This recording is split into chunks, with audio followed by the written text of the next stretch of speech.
Graça e paz, meus irmãos. Bom dia, como vocês estão?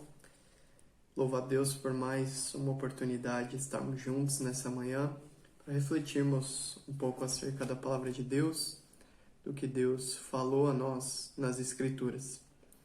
E eu creio que você está aqui também para ouvir aquilo que Deus tem a nos dizer nessa manhã, nesse dia, e que Deus de fato fale aos nossos corações nesse dia, que nós sejamos impactados pela palavra de Deus, possamos ser transformados pela palavra de Deus. Meus queridos, eu gostaria de iniciar fazendo uma oração, pedindo a Deus que nos encha do seu Espírito, pedindo a Deus que tenha misericórdia em nós, que venha sobre nós, visite nossas vidas, visite nossa igreja e que nos transforme cada dia mais à imagem de Cristo. Senhor Deus, nós estamos aqui diante da Tua santa palavra, Deus. Te glorificamos, ó Deus, pelo Teu amor, pela Tua graça, pela Tua bondade. Sabemos que somos infinitamente imerecedores de tudo o que o Senhor fez e faz por nós, em nosso lugar e em nós. Senhor, nós Te louvamos. Nós Te exaltamos, ó Deus. Nós não temos palavras para Te agradecer por tamanho amor, por tamanha demonstração de misericórdia e graça. Senhor, obrigado pela Tua palavra traduzida no nosso próprio idioma, Senhor. Enquanto muitos povos, nações, tribos e etnias ainda inteiras, Senhor, permanecem sem as Escrituras, nós temos ela em várias versões no nosso país. Obrigado, Senhor Deus, porque o Senhor tem nos dado da Tua palavra e que nós possamos recebê-la agora, Senhor Deus. Que o Senhor prepare o nosso coração, que o Senhor, pelo Teu Espírito, prepare a terra que vai receber dessa semente, ó Deus. Que o Senhor nos ajude a considerarmos atentamente para aquilo que o Senhor tem a nos dizer e que possamos ser mais do que ouvintes, mas ser praticantes da Tua palavra naquilo que é exigido de nós uma resposta. E que nós venhamos a ter mais confiança no Senhor, ter mais alegria no Senhor, ter mais devoção pelo Senhor, para a glória do Teu nome, no nome de Jesus, o Filho de Deus, o Senhor do Universo, que reina e governa para todo sempre. É que nós oramos, hoje e sempre. Amém. Meus queridos, hoje nós daremos início a uma breve série no livro do profeta Joel, no Antigo Testamento, no livro do profeta Joel, um daqueles conhecidos como os profetas menores, entre aspas, por conta do tamanho da sua profecia. Você pode ver que Joel tem apenas 3 capítulos e nós, à medida dessa série, tentaremos cobrir aí em algumas exposições todos os 3 capítulos. Hoje nós vamos começar mais com uma introdução a esse livro e apenas com os primeiros 4 versículos da profecia de Joel. Então eu convido vocês a abrirem em Joel capítulo 1, versículos 1 a 4 e acompanharem a leitura comigo. Vamos lá, meus queridos. As Escrituras dizem assim: Palavra do Senhor, que foi dirigida a Joel, filho de Petuel. Ouvi isto, vós, velhos, e escutai, todos os habitantes da terra. Aconteceu isto em vossos dias? Ou nos dias de vossos pais? Narrai isto a vossos filhos, e vossos filhos o façam a seus filhos, e os filhos destes, a outra geração. O que deixou o gafanhoto cortador, comeu-o o gafanhoto devorador.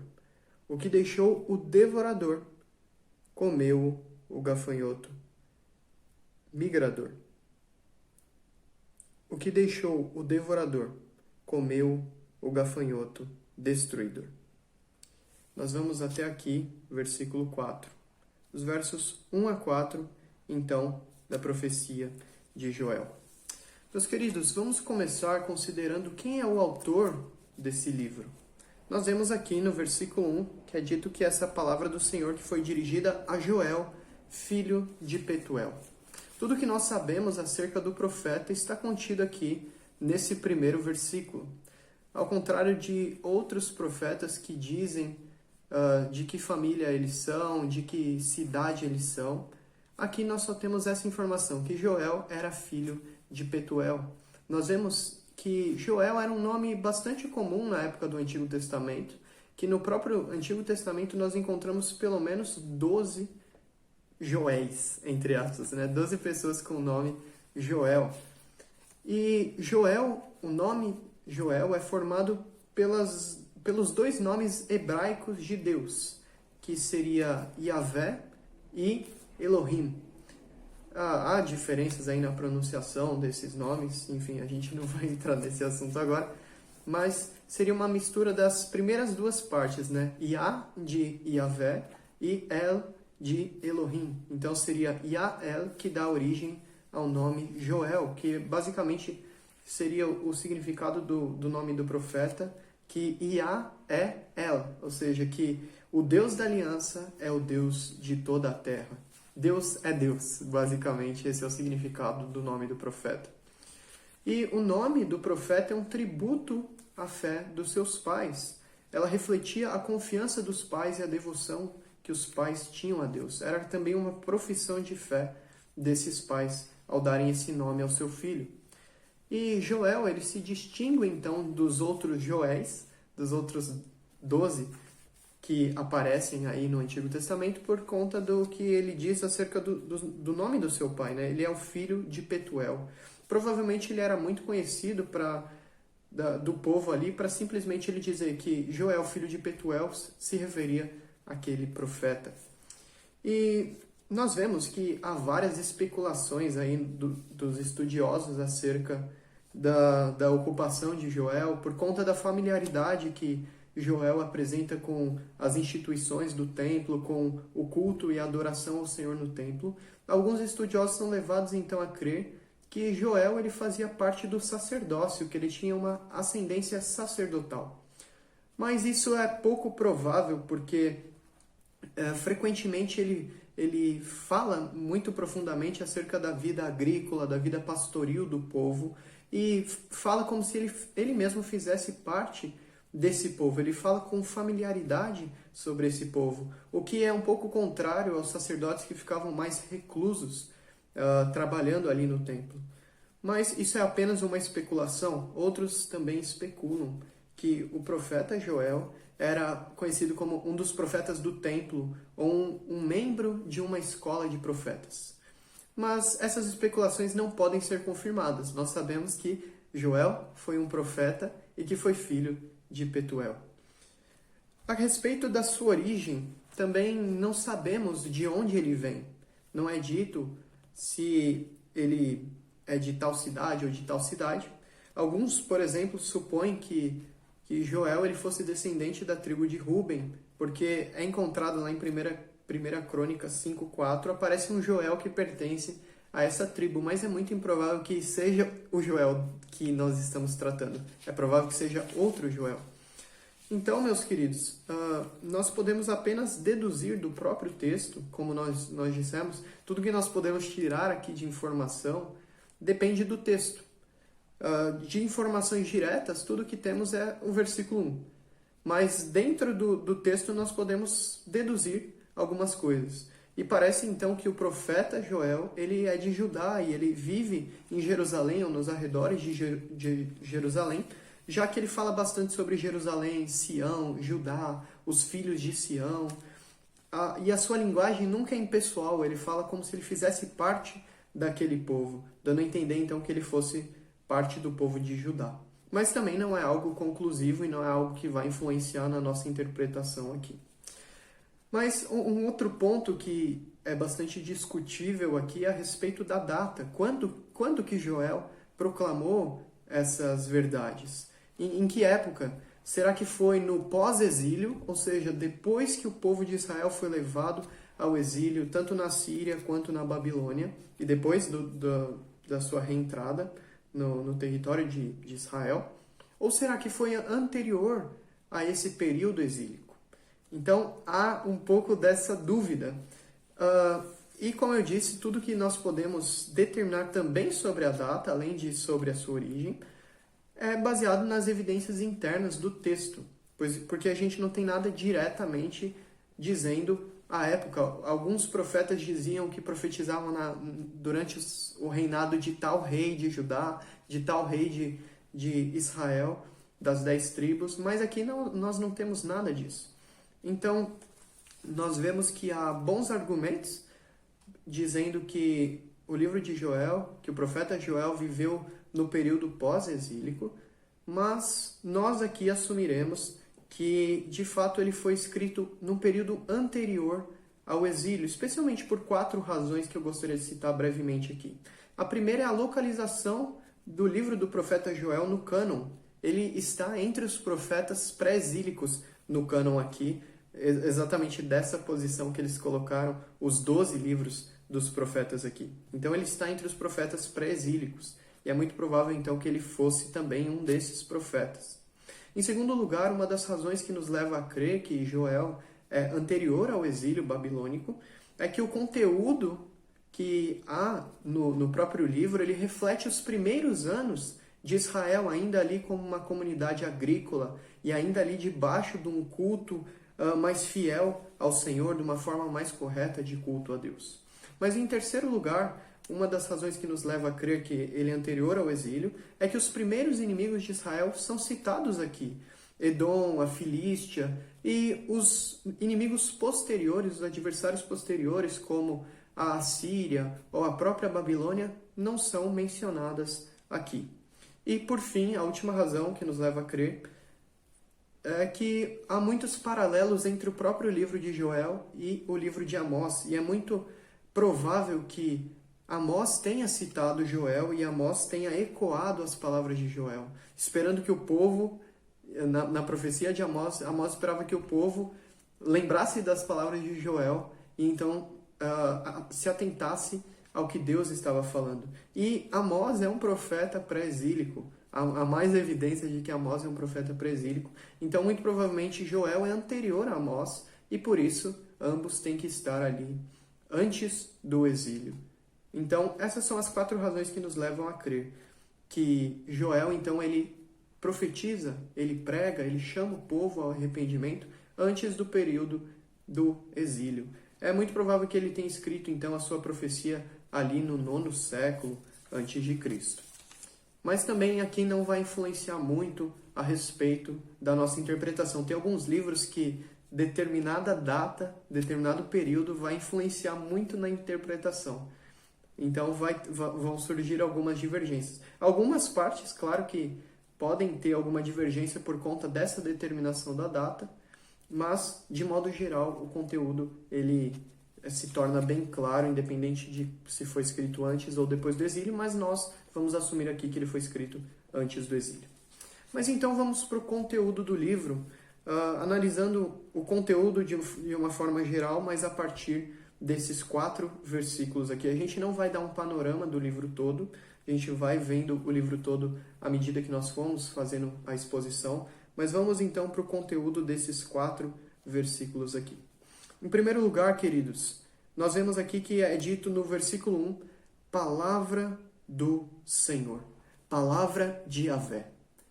Assim como os outros profetas, Joel também inicia com essa fórmula, com essa mensagem afirmando que o que ele pregava não era fruto da sua imaginação, fruto do seu coração, das suas intenções ou dos seus interesses, mas era a palavra revelada, a palavra que foi entregue a ele, e ele simplesmente se colocava na posição de dispenseiro, de mensageiro daquilo que foi revelado por Deus.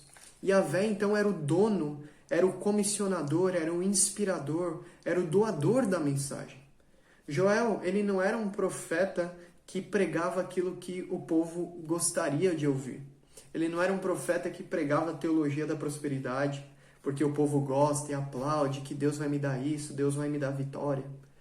Mas Joel também não era um profeta que pregava a confissão positiva, que dizia que se nós determinarmos, tudo aquilo vai acontecer. Muito pelo contrário.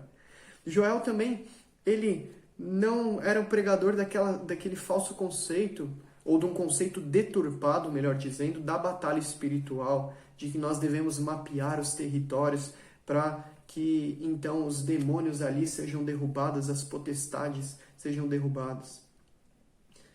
E também Joel não era um coach, ele não era um pregador motivacional. Joel, ele pregava aquilo que Deus lhe revelou. Joel pregava o que Deus desejava que ele pregasse. Ele era um fiel dispenseiro da verdade, daquela verdade que foi a ele confiada. E, meus queridos, cabe nos lembrar aqui as palavras do apóstolo Paulo em 1 Coríntios 4, versículos 1 e 2, que diz o seguinte: Assim, pois, importa que os homens nos considerem como ministros de Cristo e dispenseiros dos mistérios de Deus. Ora, além disso, o que se requer dos dispenseiros é que cada um deles seja encontrado fiel. O que Deus espera do mensageiro é que ele seja encontrado fiel. É que ele não tire nem ponha as suas próprias ideias. Não tire nada do que Deus falou, mas também não acrescente nada ao que Deus falou. Que ele não vá além, mas também não fique aquém do que Deus lhe revelou. E toda essa profecia, então, ela é baseada na palavra de Deus, no que Deus revelou ao profeta. E eu gostaria muito de citar aqui Calvino, ainda que é uma citação um pouco mais longa. Rapidinho, vamos ler aqui o que Calvino comenta sobre esse primeiro versículo acerca da palavra do Senhor.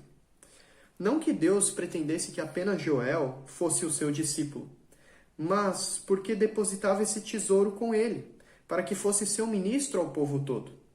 Paulo também fala a mesma coisa, que aos ministros do Evangelho foi confiada por Cristo a mensagem para reconciliar os homens a Deus.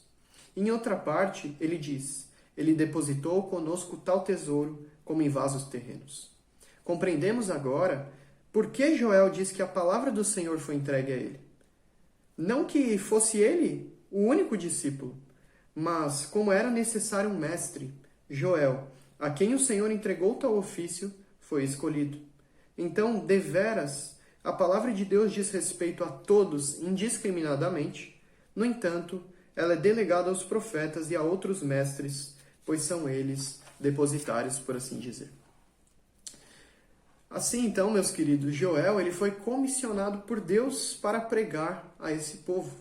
E Deus ele sempre levantou seus mestres ao longo da história da igreja. E ele continua fazendo isso hoje. Deus ele chama todos para a proclamação do Evangelho. Mas ele separa dentre esses todos alguns que vão lhe servir como mestres, como pastores, alguns que vão servir como missionários, alguns que vão ser chamados especificamente para a execução de determinadas tarefas. E nós, meus queridos, então devemos ouvir a esses ministros de Deus. Pois quando esses ministros de Deus eles são fiéis à palavra de Deus e eles estão revestidos no poder do Espírito Santo, eles são a própria trombeta de Deus. Os ministros, quando eles pregam fielmente a palavra, nós estamos ouvindo dos seus lábios o próprio Deus falando. A pregação fiel, meus queridos, é a própria voz de Deus. Por isso nós devemos estar atentos ao que Deus deseja nos falar, através dos seus ministros fiéis. Estejamos atentos ao que Deus nos falará através da boca deste profeta que foi separado para servir ao Senhor. Então, nós vimos aqui que essa é a palavra do Senhor que foi dirigida a Joel, filho de Petuel. No verso 2, é dito que: ouvi isto, vós, velhos, e escutai, todos os habitantes da terra. Aconteceu isto em vossos dias? Ou nos dias de vossos pais? Narrai isto a vossos filhos, e vossos filhos o façam a seus filhos, e os filhos destes a outra geração. Se o verso 1 ele serve como um preâmbulo da profecia, serve como uma introdução à profecia, os versos 2 e 3, na verdade, os versos 2 a 4, eles apresentam para quem essa profecia é destinada e por qual razão Deus revela essa palavra a Joel. Joel, ele escreve, meus queridos, para uma nação devastada por uma praga de gafanhotos. Veja aí no verso 4, o que deixou o gafanhoto cortador, comeu o gafanhoto migrador, o que deixou o gafanhoto migrador comeu o gafanhoto devorador. O que deixou o devorador comeu o gafanhoto destruidor. 4 tipos diferentes de gafanhotos, eles devastaram as plantações do povo de Judá. Ondas sucessivas, ataques sucessivos desses gafanhotos, eles deixaram um terrível rastro de destruição. Num dia, os ouvintes de Joel, eles estavam bem, eles estavam tranquilos, vivendo as suas vidas normalmente. E no dia seguinte, dias depois, tudo mudou. Todos eles estavam, então, inseridos numa crise sanitária e numa crise econômica que se insurgiu sobre todo o país. É para esse povo, na crise, esse povo sofrendo debaixo do juízo de Deus, esse povo que havia abandonado o próprio Deus, esse povo que recebe esta praga, esta calamidade. É para esse povo que Joel escreve, um povo que está sofrendo debaixo do juízo de Deus, como nós veremos mais à frente. E é por isso que os versos 2 e 3 conclamam: ouvi, escutai. Meus queridos, é mais do que um simples ouvir, um simples exercício do sentido da audição. O profeta Joel chama os velhos aqui, os anciãos e a todos os habitantes da terra para escutarem atentamente, para de fato se envolverem com a compreensão da mensagem. É um entendimento, é assentir aquela mensagem, é acatar aquela mensagem, é se dispor a obedecer aquela mensagem.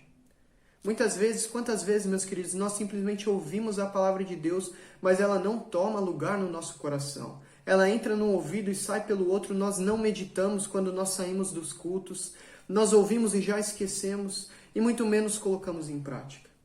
Mas o profeta, ele faz uma súplica para que todo o povo ouça atentamente, para que eles deem valor e deem atenção.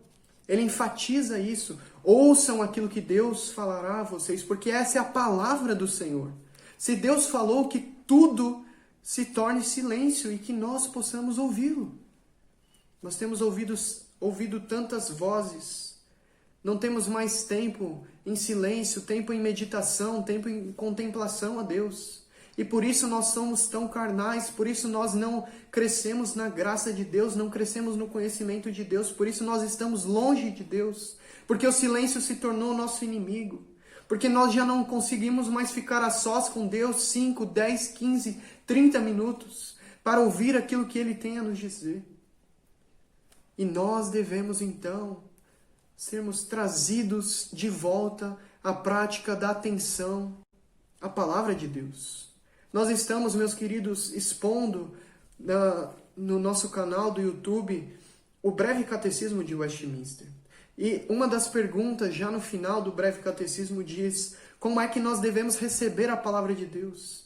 E lá é dito que nós devemos preparar o nosso coração, nós não podemos simplesmente irmos no domingo, de qualquer modo, sairmos da nossa casa desesperados porque estamos sempre atrasados para chegar no culto. Nós não podemos simplesmente sair das nossas casas, acabamos de ver, assistimos o jogo até os 40 do segundo tempo e porque não dá tempo da gente chegar no horário, nós então simplesmente saímos correndo para a igreja. Nós não preparamos mais o nosso coração para ouvir o que Deus tem a nos dizer. E depois nós dizemos que Deus não fala mais conosco, nós dizemos que a palavra de Deus já não fere o nosso coração como antes, que a palavra de Deus já não nos toca mais, já não nos move mais, já não nos quebranta mais como antes. Mas por quê? Porque nós não ouvimos, nós não escutamos o que Deus está dizendo, nesse sentido de estarmos com o coração preparado, de termos orado antes, de termos pedido: Senhor, quebranta o meu coração nesse culto, Senhor, recebe a minha adoração nesse culto, Senhor, usa a vida daqueles que vão fazer a liturgia, daqueles que vão louvar ao Senhor. Senhor, derrama da Tua presença no nosso meio, que não seja simplesmente mais um culto, mais uma cerimônia, um ritual, mas que seja de fato ali o lugar onde estamos no centro da presença de Deus. Não só daquela presença, da onipresença de Deus, mas daquela presença manifesta de Deus, onde há algo distinto, onde há algo que nós sabemos que Deus está ali presente no nosso meio. Onde Ele está tocando os nossos corações, onde Ele está quebrando o nosso orgulho, onde Ele está nos mostrando os nossos erros, nos fazendo confessar os nossos pecados. É por isso, meus queridos, essas coisas não acontecem tanto, porque nós já não ouvimos mais a Deus. Nós já não ouvimos mais a Deus nas Escrituras. Nós já não ouvimos a Deus quando nós oramos a Ele e somos respondidos por Ele. Nós não ouvimos. E o profeta aqui conclama o povo e nós somos conclamados a ouvir a Deus, porque quando Deus fala, é Deus que está falando, meus queridos. É Deus, é o Criador, é o sustentador do universo. Não é o seu amigo que está falando, não sou eu que estou falando, não é alguém sem importância que está falando, é aquele que está sentado no trono, no alto e sublime trono, naquele santo lugar, ao redor dos serafins que clamam santo, santo, santo é o Senhor, que toda a terra seja cheia da sua glória.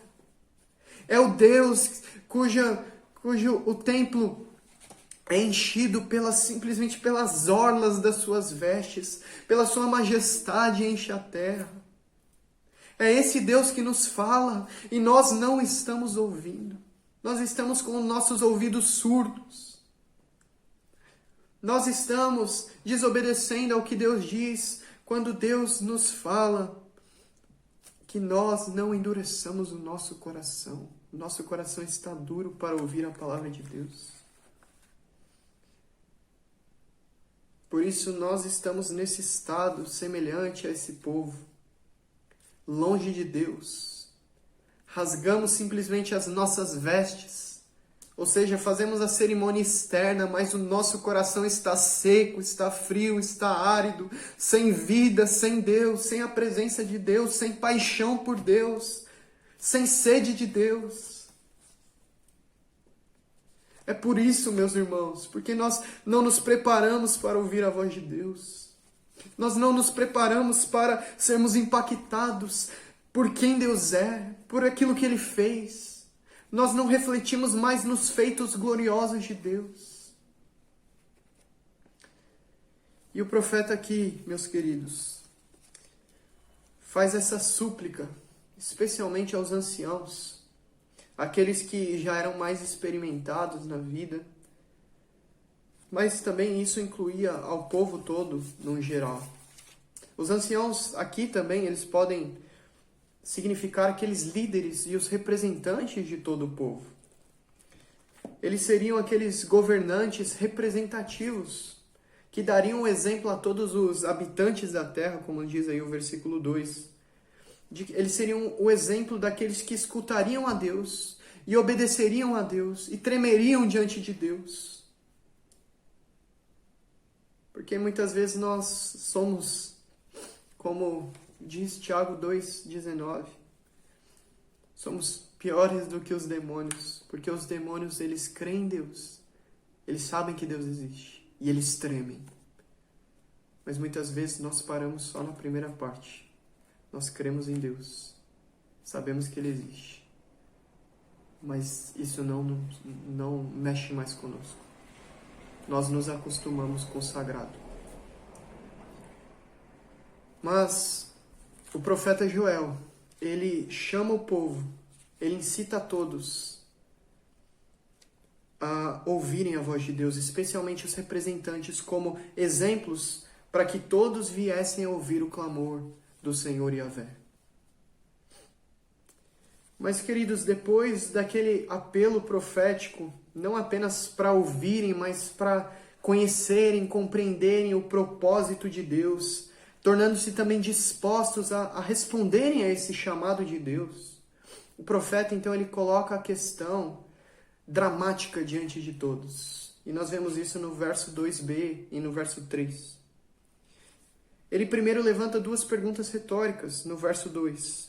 Aconteceu isso em vossos dias? Ou nos dias de vossos pais? Ou seja, isso aconteceu em algum tempo? Vocês têm conhecimento de que algo dessa natureza aconteceu nos seus próprios dias ou no dia dos seus pais?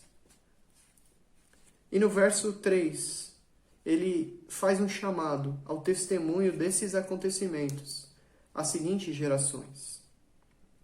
Ele diz: narrai isto aos vossos filhos, e vossos filhos o façam a seus filhos, e os filhos destes a outra geração.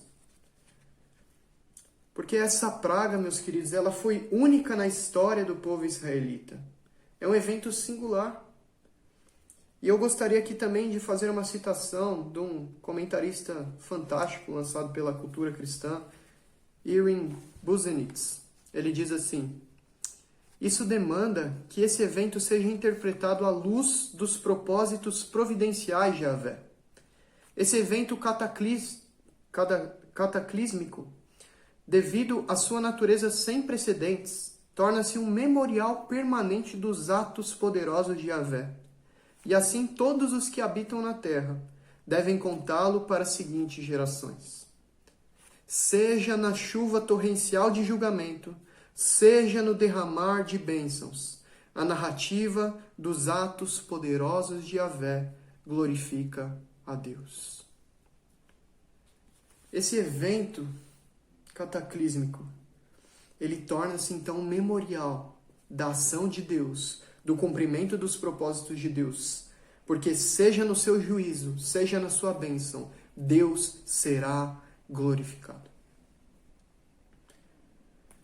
Mas, meus queridos, não só o evento propriamente dito ele deveria ser contado, mas também a interpretação desse evento deveria ser transmitido às novas gerações. As particularidades e as reflexões sobre esse evento deveriam então ser dadas às futuras gerações acerca desses acontecimentos. E isso é enfatizado 3 vezes. Os seus filhos, os filhos dos seus filhos e os filhos destes. Ou seja, essa ênfase na transmissão devia ser enfatizada. Mas vejamos um pouco mais de perto que no versículo 4 o profeta pinta um quadro em cores vivíssimas da devastação causada pela praga dos gafanhotos, o que causou a ruína a todos os israelitas. E acontece uma tripla repetição aqui também. Assim como no versículo 3, no versículo 4, nós vemos a tripla repetição das expressões. O que deixou, comeu. O que deixou, comeu. O que deixou, comeu. Nós vemos isso, que essas expressões elas indicam o apetite voraz desses gafanhotos que saíram devorando tudo que estava à sua frente. Enfatiza a realidade de que nada restou, de que tudo havia sido destruído. De que foi algo em proporções inimagináveis. O povo, meus queridos, que vivia tranquilamente, do dia para a noite, entrou numa crise nunca vista anteriormente. Para se ter noção do tamanho do estrago que uma invasão de gafanhotos pode causar, a gente pode ver o que aconteceu exatamente nesse ano de 2020. E eu gostaria aqui de ler o que é relatado num dos comentários aqui de Joel, lançado recentemente pelo Leandro Peixoto.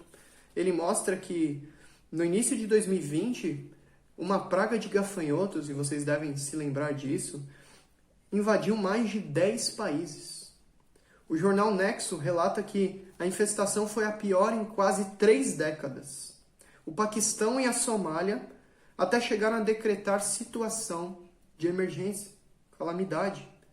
E os números informados pela FAO das Nações Unidas dizem assim: 11,9 milhões era o número de pessoas em condições de severa insegurança alimentar na Somália, Etiópia e no Quênia. 4.850 quilômetros quadrados era a área atingida pelos gafanhotos na Somália, Etiópia e Quênia até 29 de janeiro de 2020. A área equivale a mais de 3 vezes o tamanho de São Paulo, capital. 35 mil era o número de pessoas que poderiam ser alimentadas em um dia, com o que uma nuvem de gafanhotos de 1 quilômetro quadrado consome no mesmo período. e 192 milhões de quilos é o quanto de vegetação uma nuvem de gafanhotos média pode destruir em um dia. 192 milhões de quilogramas podem ser destruídos por uma nuvem dessas de gafanhoto. E isso chegou a ameaçar, inclusive, o próprio Brasil, vindo ali do Paraguai, na fronteira com Mato Grosso do Sul. Em pouco menos de 24 horas, os gafanhotos poderiam destruir ali grande parte da nossa plantação. Enquanto nós estávamos ali com os olhos na Covid-19, esses gafanhotos marchavam aí como um exército, como é retratado no capítulo 2 de Joel.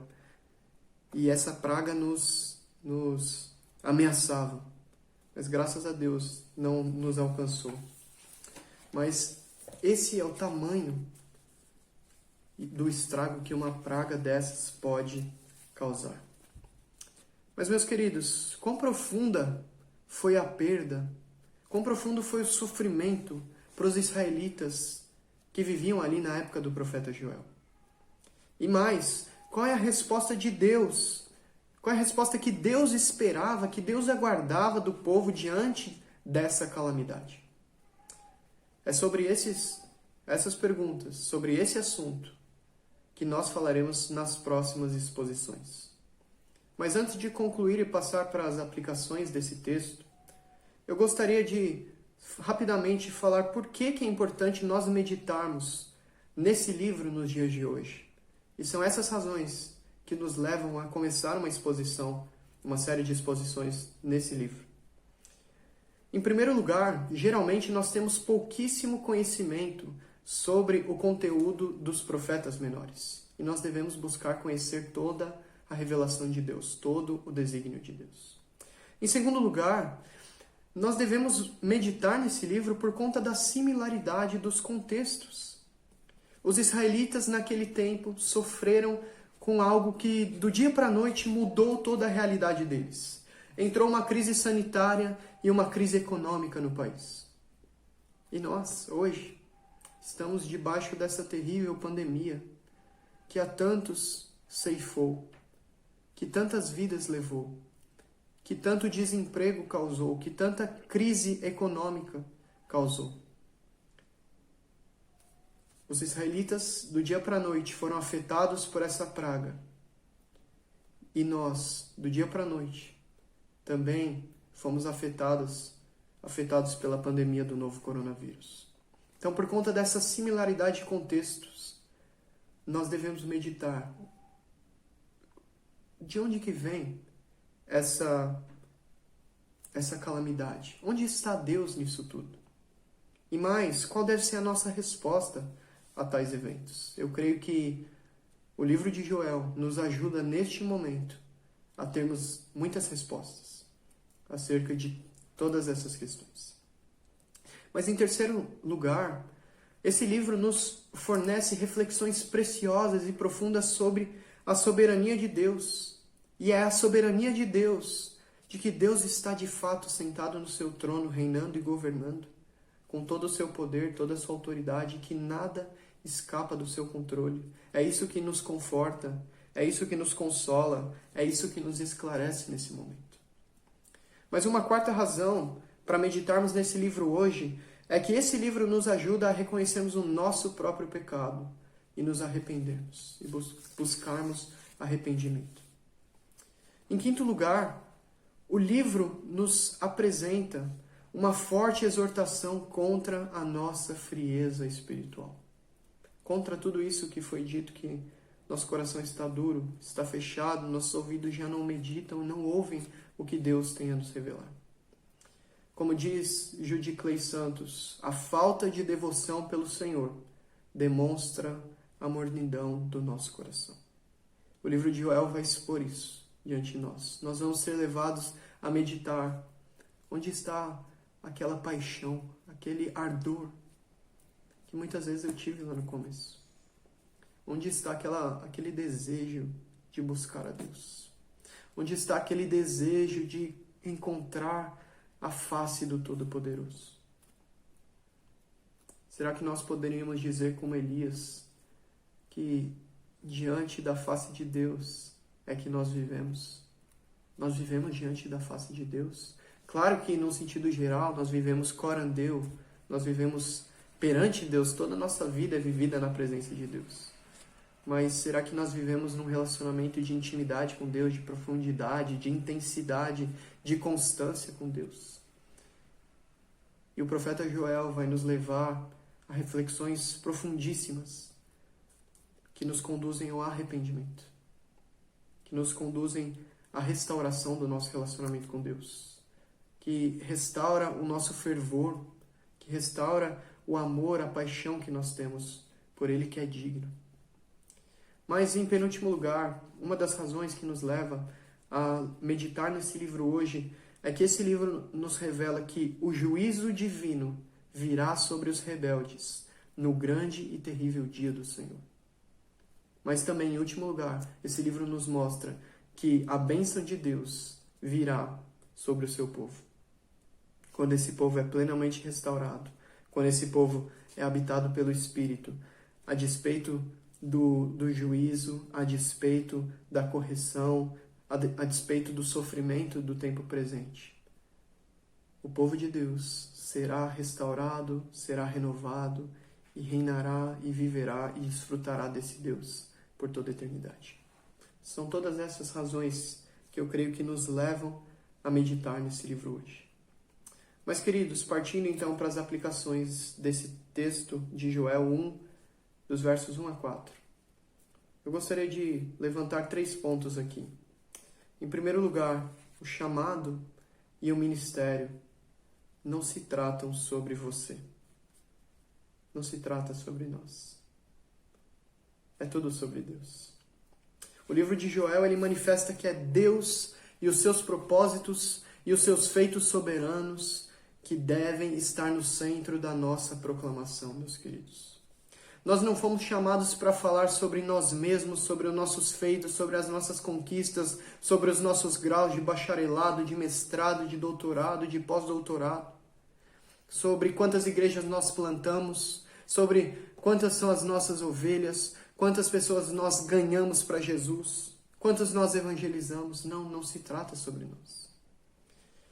Meus queridos, nós falamos demasiadamente de nós mesmos, da nossa igreja, da nossa denominação, e falamos pouco demais do nosso Senhor glorioso, do nosso Senhor Jesus Cristo. Nós testemunhamos pouco demais do Deus Trino que é glorioso e bendito para todo sempre. Nós levantamos as nossas bandeiras denominacionais, dizemos que nós somos os reformados, que nós temos a teologia correta. Mas estamos mortos. Não proclamamos de Deus, falamos de nós, dos nossos feitos, da quantidade de livros que nós lemos, de quanto nossa cabeça é gigante, de quanto conhecimento nós temos, e falamos pouco do nosso Senhor Jesus Cristo. Joel tem apenas uma linha acerca da sua própria pessoa. E ainda exaltando a Deus, dizendo que a palavra que ele tem não veio de si, mas é a palavra de Yahvé, que foi dada, que foi entregue, que foi dirigida a Joel, filho de Petuel. Ponto final. Não é Joel o personagem principal do livro de Joel. É Deus, os seus propósitos, a sua glória, o seu louvor, o seu feito, o seu trato com as nações, o seu trato com o povo da aliança. É sobre Deus que nós devemos falar, não sobre nós mesmos. Não sobre a nossa igreja, nossa teologia, nossa denominação. É sobre Deus. Nós devemos levantar menos as nossas bandeiras, levantar mais as bandeiras, a bandeira do Cordeiro que venceu. O Cordeiro venceu. Vamos segui-lo, como diziam os morávios. Falemos dele, meus queridos. Busquemos unicamente a sua glória e não a nossa.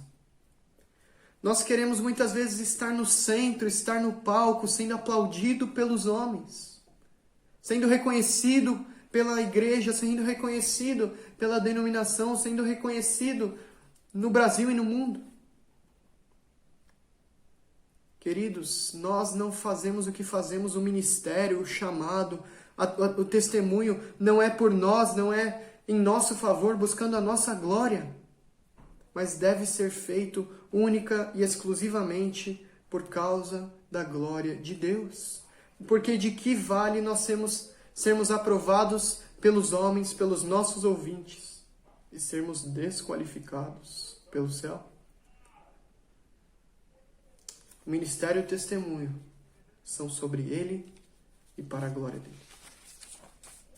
Em segundo lugar, assim como Joel, você, como parte da igreja do nosso Senhor Jesus Cristo, possui uma mensagem que deve ser entregue a um povo que está numa época de calamidade, numa época de pandemia. Meus queridos,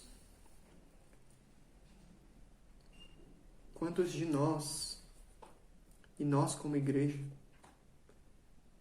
qual é o espaço da evangelização no nosso meio? Quando foi a última vez que nós falamos do nosso Senhor Jesus Cristo para alguém? Quando nós intencionalmente saímos da nossa casa, pedindo a Deus, Senhor, dá-me a oportunidade de pregar o Evangelho a uma pessoa hoje. Senhor, dá-me a oportunidade, não simplesmente com aquele discursinho fajuto de que como é atribuído aquela frase a São Francisco de Assis, que pregue o Evangelho, se necessário, use palavras, como se o Evangelho pudesse ser pregado sem palavras, através simplesmente do meu testemunho, da minha vida. Não, queridos, o Evangelho é uma mensagem, e uma mensagem precisa ser proclamada. Se não precisasse, apenas a revelação geral de Deus, apenas a criação, já seria suficiente. Mas ninguém olha para uma flor e olha para aquela flor e entende que aquela flor está dizendo: Jesus Cristo morreu no lugar de pecadores, arrependa-se e creia. Não. É por isso que Deus levanta a igreja, e a igreja que cabe a responsabilidade do testemunho do Evangelho. É por isso que nós evangelizamos, é por isso que nós fazemos missões. É por isso que estamos tanto em Jerusalém, como em toda a Judéia, como em toda a Samaria, como nos confins da terra. É por isso que missões devem ser feitas, porque nós temos uma mensagem da parte de Deus e precisamos anunciar o Evangelho hoje, aqui e lá. Aqui e lá, ao mesmo tempo, simultaneamente, não aqui primeiro e lá depois. Mas nós estamos associados com aqueles que nós enviamos, com aqueles que a nossa igreja apoia, com aqueles que nós individualmente ofertamos, nós estamos associados com eles, nós estamos pregando o Evangelho, fazendo parte dessa missão juntamente com eles. Deus nos deu uma missão, Deus nos fez embaixadores do reino, Ele nos fez embaixadores de Cristo. Nós devemos representar o nosso Senhor Jesus Cristo, chamar os homens a serem reconciliados com Deus, insistir com os homens, instar com os homens, evangelizar as pessoas. Nós temos uma mensagem. Nós temos uma mensagem que não pode ser suprimida. Quando nós não evangelizamos, nós estamos pecando. Nós estamos nos rebelando contra aquele que nos deu uma ordem. Ide, pregai o Evangelho. É o imperativo. Fazei discípulos de todas as nações. Como diz Ronaldo Lidório, a nossa vocação em Cristo Jesus, o nosso chamado, é tanto o nosso maior privilégio, quanto a nossa maior responsabilidade. E nós, queridos, devemos, assim como Joel disse, como nós vimos aqui no primeiro versículo, que é a palavra do Senhor que deve ser pregada. Nós devemos testemunhar com fidelidade. Não é qualquer mensagem, não é simplesmente falar qualquer coisa. Eu gosto muito de uma frase do Paul Washer e recomendo muito que vocês escutem as pregações dele, ainda que não são pregações expositivas, mas eu gosto muito de uma frase dele que diz que missões não se trata de enviar missionários. Missões se trata de enviar o evangelho através de missionários. Não adianta mandarmos pessoas ou nós mesmos sairmos da nossa casa para falarmos alguma coisa, mas falarmos algo que não seja o evangelho. É o evangelho que é o poder de Deus para salvar. É o evangelho que transforma as vidas. É o evangelho que converte os corações. É pela loucura da pregação que as pessoas são salvas. Deus se agradou de salvar as pessoas pela loucura da pregação. Deus chama à medida que nós anunciamos o evangelho. Por isso nós não podemos nos calar simplesmente colocando tudo nas mãos de Deus. Se Deus é soberano, Ele vai salvar mesmo. Não, nós estaremos em pecado, não fazendo parte dos propósitos de Deus. É claro que Deus vai salvar os seus eleitos, é claro que Deus vai juntar os seus escolhidos em todas as tribos, de todas as etnias. Mas Deus te deu o privilégio de fazer parte disso. Então abramos as nossas bocas, saiamos dos nossos confortos e evangelizemos, e preguemos, e contribuamos, e comamos menos uma pizza, menos um McDonald's, gastemos menos na Black Friday, para a gente poder investir no reino de Deus. Testemunhemos com fidelidade, porque nos tempos de pandemia, meus irmãos, somente a palavra de Deus pode nos consolar, pode nos fortalecer, pode fortalecer o mundo, pode salvar as pessoas do mundo, pode nos fazer perseverar e nos dar esperança. É somente a palavra de Deus. Por isso, não preguemos nada senão a palavra de Deus. Senão seremos anátemas, malditos. E por fim, a última aplicação. Estejamos atentos aos propósitos de Deus, aos feitos de Deus ao longo da história. Este é o momento em que nós estamos no meio de um grande feito de Deus na história. E que Deus nos leve à compreensão dos seus propósitos, sabendo duas coisas. Que o juízo de Deus chegará para os ímpios. E a salvação final e completa aguarda todo aquele que está em Cristo Jesus. Por isso, se você está longe dele, hoje é dia de quebrar o seu orgulho. Hoje é dia de você ser salvo pelo poder de Deus, por causa da graça de Deus, por causa do seu grande amor com que nos amou, da sua rica misericórdia. Quem sabe hoje Ele não te ressuscita e te dá vida juntamente com Cristo. E essa é a nossa oração. Louvado seja Deus. Nós te louvamos, ó Senhor, porque o Senhor nos chama a meditar nesse livro tão precioso, ó Deus. Que a palavra do Senhor, que o Senhor abra os nossos corações. Nós que estamos nesse cenário semelhante, num contexto similar, ó Deus, nós enfrentamos essa praga, essa pandemia. E, Senhor, que nós venhamos ouvir a sua voz em meio a tudo isso. Que o Senhor fale aos nossos corações, nos confronte, nos conforte, nos sustenta, nos fortalece. Para a glória do Teu nome, para que sejamos fortalecidos na proclamação de quem Tu és. No nome de Jesus. Amém. Meus queridos, que Deus nos abençoe. Reflita nessa mensagem e espero encontrá-lo na próxima para continuarmos essa série de exposições. Um grande abraço a todos. Que Deus os abençoe.